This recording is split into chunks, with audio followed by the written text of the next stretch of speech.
I'll make you a hey ho. Don't mess with me, yo. I'll make you into an instant ornament. Mess with my flow. I'll make you an organ donor, yo. I'll put your heart and liver lung out in the cold snow. We can get together, yo, and rent this place out and make $5,000 a month, yo. How's that sound? Sounds pretty good to me, Ollie. Rent this place out for $5,000 a month. $2,000 I spent pocket, $3,000 cash. Just the upstairs, you get $5,000 a month. $5,000 a month, man. That's $2,000 for life, Ollie. Wow, dude. Sounds like a great idea. Yeah. So, note to self: make sure you just walk away next time somebody fucks with you. And to segue into new discussion today. Yeah, it's a beautiful day in the neighborhood. A beautiful day in the neighborhood. Won't you be my neighbor? We're going to talk about that and how a tragedy unfolded one day, where I will not name who specifically. I was driving to work one day and somebody was, I guess, in charge of the cones and the roadway, and said to this person, "Hey man, don't block the roadway." And instead, dude's like, "Well, I'm late for work, I really gotta go, and it's just a couple cones I can go around, I'm no big deal." So dude drives around the cones, and the asshole, being Mr. Big Bully Guy, figures, he's a big tough guy, he's gonna start punching the car. "Hey, no, I told you to stop right there, I don't go around the cones," Instead of leaving that for the police or alerting a police officer to enforce that, letting the dude drive away, he decides to jump on top of this person's car. Now, the person whose car they jumped on happened to have military training, paramilitary training, and infantry, of course. So he did the right thing, actually. The guy deserved it. He was an asshole. So he gunned it and then stops abruptly. The guy falls off the car, hurts his back. Now, mind you, that resulted in a $100,000 lawsuit. And dude's dad happened to be had the same dad I got, actually.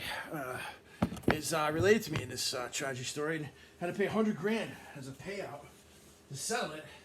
And you got to think about all these people on the side that do this, do that. They tell people, and especially I notice, if you go to certain places in New York, you find these people who've been in and out of the system, and they're grumpy and they're mean, and they're like wannabe cops, and they want to boss people around, and whatever job or position they're in, they get off on telling people what to do. These are not the kind of people who should be bosses of companies, CEOs, mind you, let alone police officers, or be in society as we know it, running around causing more problems and basically setting people up. And so these are the kinds of people they see the sign, see that rule, see that thing, they're always quick to point some shit out, just because they're unhappy and they feel like they're more order the better, and the fucking Nazis were just like that. Alles und Ordnung. Everything in fucking order, there's a sign like this and this and that, and that kind of society, it resulted in not only not liberating the people, but leading to their demise, and having an elite group of people who were tall, such as myself, who looked like me with blue eyes, such as myself, a free reign in society, who didn't have to obey by the rules. So you had a society where the SS, Gestapo, and the SA and upper elite echelons of society didn't have to abide by the rules that the common folk did. And there were signs everywhere, not allowing this, not allowing that. And that trickled over to the United States, and then we ended up having a civil rights movement here. And, I got to say something. For anyone who hasn't had a DNA test, go to 23andMe. I'm going to try to put a link to that in the comments. And anyone who likes to invest in stocks, I'm going to put my stash links there for you as well. But I highly suggest you get a DNA test. It's fascinating. I got mine for very personal reasons, because I wanted to find out if I had any inherited diseases. And I'm lucky, fortunately, I don't have any inherited diseases. And anything that happened to me was a result of an environmental factor. And it also showed me what I'm predisposed to. And luckily, not really predisposed to any diseases, not a carrier for any. And it got me thinking about my genealogy and my culture, my family history. I always thought I was half Italian. Turns out I'm only 30% Italian. And I got 1% Egyptian in me. And as you can see, that magical energy allowed the video to come unhinged without me even touching it.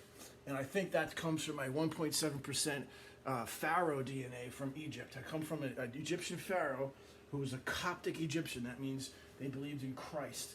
And I'm 99, or I guess 98 point something percent European, the rest. And I have a 2%, I think, or 0.2% Korean and Californian that they traced from 70,000 years ago. So I'm related to Marie Antoinette, who's Austrian, and Saltner. This is a very ancient lineage, which is in the bottom of the Alps there by Slovenia, where the first blue-eyed person was discovered. Can trace directly back to my descendants. My mother had green eyes, and it's mind-blowing because I'm actually Icelandic, German, and Polish, and I never knew I was actually French. I have a little French in me.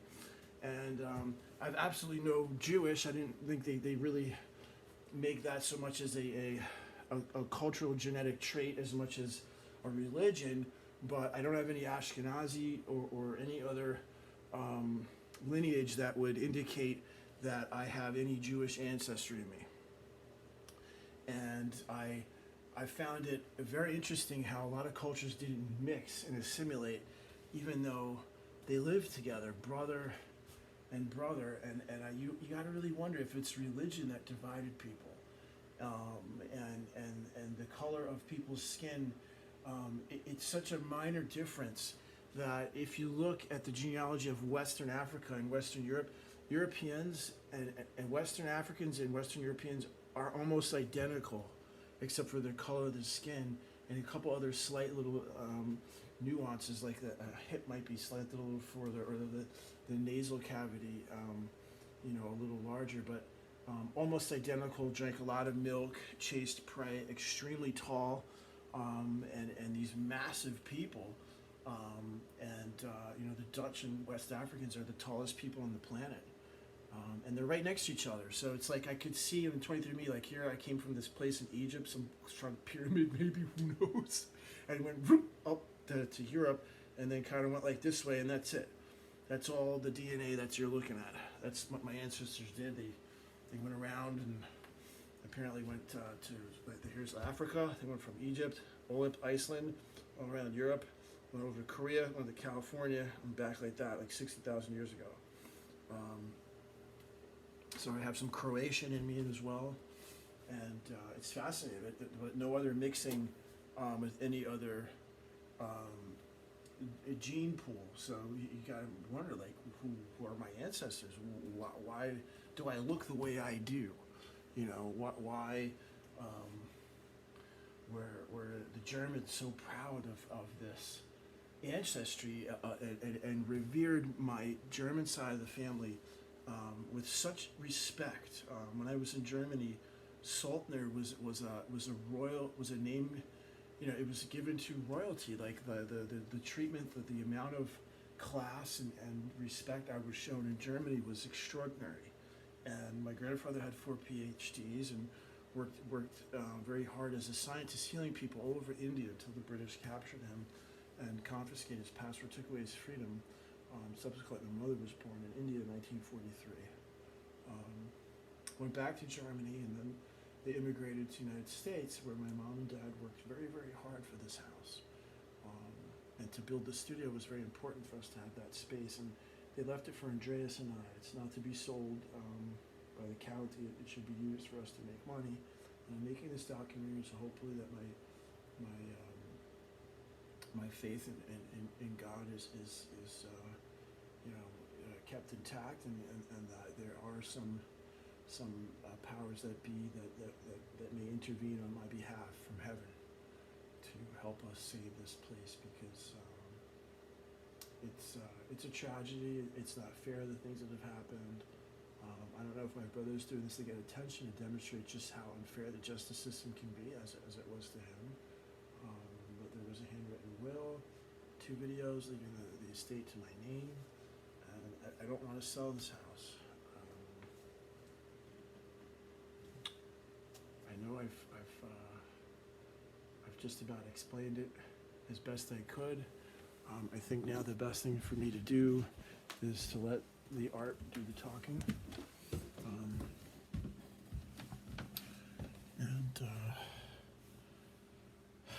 Well,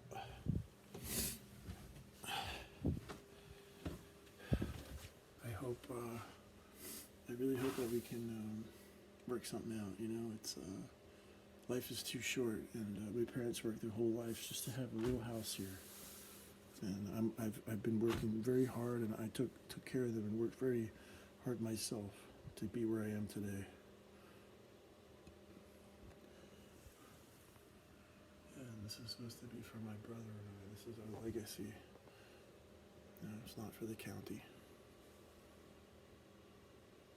Dear God, please save my home.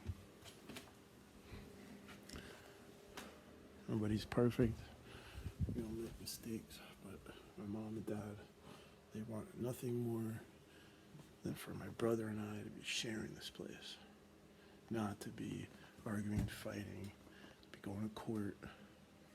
And, you know, it's obvious the house is not worth enough money for there to be any profit from a sale. Doesn't make sense. There's only one bathroom, there's one shower. I'm willing to even live in it downstairs or do some kind of arrangement, something. Even like just move out for a year. I don't know. But the studio, it's like, it's such a, this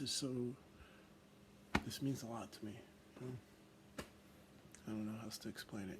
It's like a treasure trove of art, this house. It's filled with memories. It's a beautiful place. I don't plan on living here for the rest of my life. I'd like to rent it out, but I'd like to be able to come back and be like, hey, or use a studio and make art, you know? And to have an income property for the rest of your life, yeah, you know? That's why the rich people have like very little empathy for everybody else, because they don't know what it's like to struggle. They just truly don't, you know? They don't. They have investments, they have properties, they have businesses, bam. And it doesn't come easy. You know, it doesn't just hand like a silver spoon. And it's like when you have that handed you, all you do is you want more. All you want to do is take until there's nothing left. And if Mom was here, she'd be like, you know, Andreas, you gotta listen to Ali, because that's all you have left. You fuck that up, you really have nothing left. And you can't take from there's nothing left to take out of the equity here. There is nothing else that's been deemed of value. Okay, and you know, the county explained that to my brother, and the judge explained it.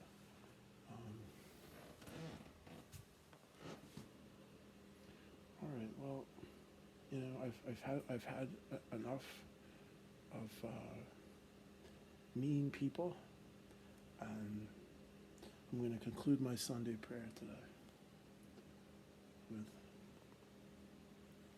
accepting the things that I cannot change and courage to change the things I can. My mom used to say, life is what you make it, and everything works out for the best in the end.